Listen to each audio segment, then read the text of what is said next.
रसिक श्रोते हो, विषयाला सुरुवात करण्याअगोदर एक गोष्ट विषयाच्या अनुषंगाने मला तुमच्या डोळ्यासमोर ठेवणे अत्यंत गरजेचे वाटते. एकदा एके दिवशी इन्स्पेक्शनसाठी शाळेमध्ये साहेब गेले होते. साहेबांनी एका वर्गामध्ये जाऊन विद्यार्थ्यांना प्रश्न केला की आपल्या सध्याचे पंतप्रधानाचे नाव काय? तर त्यांचे उत्तर देण्यासाठी एकही मुलगा उभा राहिला नाही. तेव्हा साहेबांना राग आला आणि साहेब म्हणाले की आपल्या सध्याच्या पंतप्रधानाचे नाव तुम्हाला माहीत नाही.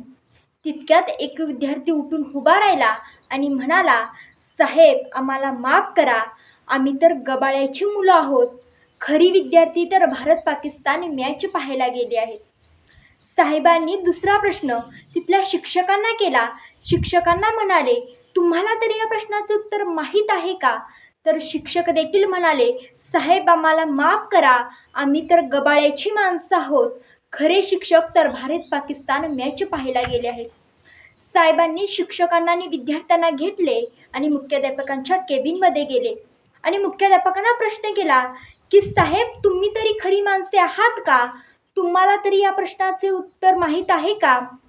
तर मुख्याध्यापक देखील म्हणाले, साहेब मला देखील माफ करा, खरे मुख्याध्यापक तर भारत पाकिस्तान मॅच पाहायला गेले आहेत. हा सर्व प्रकार झाल्यानंतर वर्गातील एक विद्यार्थी उठून उभा राहिला आणि साहेबांना प्रश्न केला की साहेब तुम्ही तरी खरे साहेब आहेत ना? तुम्हाला तरी या प्रश्नाची माहिती आहे का उत्तर? तर साहेब म्हणाले, मित्र हो मला देखील माफ करा, मी देखील खरा साहेब नाही. खरा साहेब तर भारत पाकिस्तान मॅच पाहायला गेले आहेत.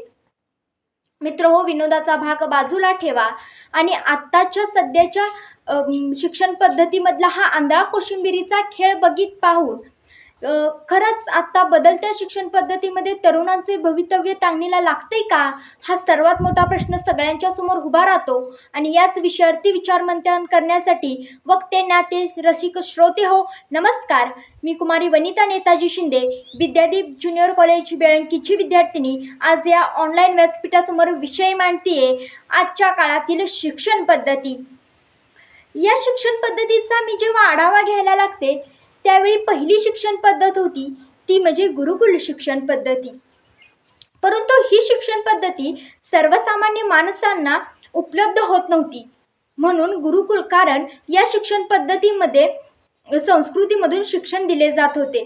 म्हणून गुरुकुल शिक्षण पद्धती ही बंद करण्यात आली आणि मातृभाषेतून शिक्षण देण्याचे आदेश काढण्यात आले.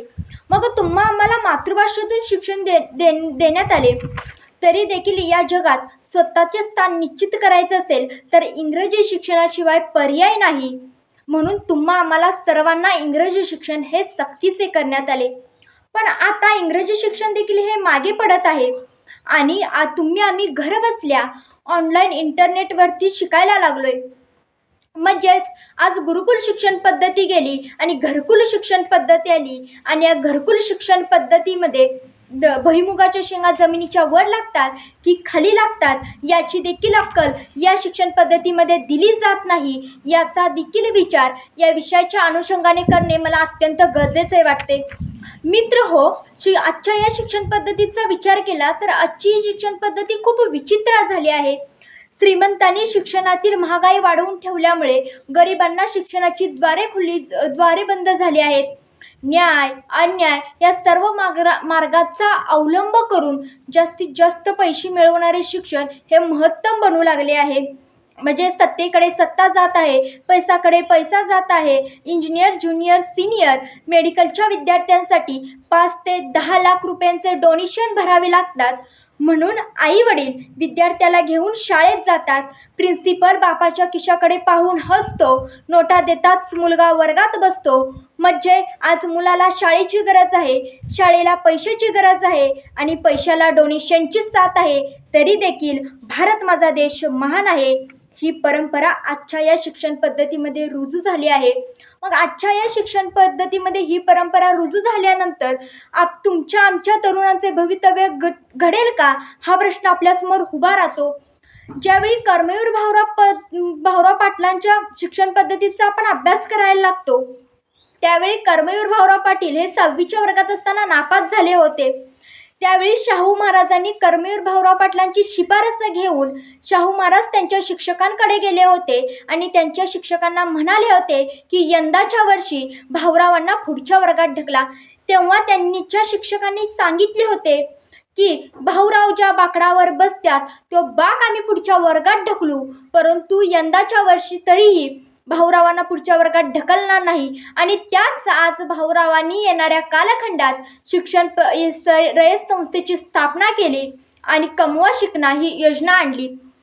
या कमवा शिकणं योजनेचे उद्दिष्ट हेच होते की तरुणानं शिकणं ही ताटमान होती आणि तरुणानं कमवणं ही ताकद होती. परंतु आजच्या या शिक्षण पद्धतीमध्ये तरुणानं शिकणं हे कमवण्याचं साधन बनवल्यामुळे आजच्या या शिक्षण पद्धतीमध्ये साने गुरुजी बाहेर पडायला लागलेत आणि नाणे गुरुजी जन्माला यायला लागलेत असं म्हणायला देखील काही हरकत नाही.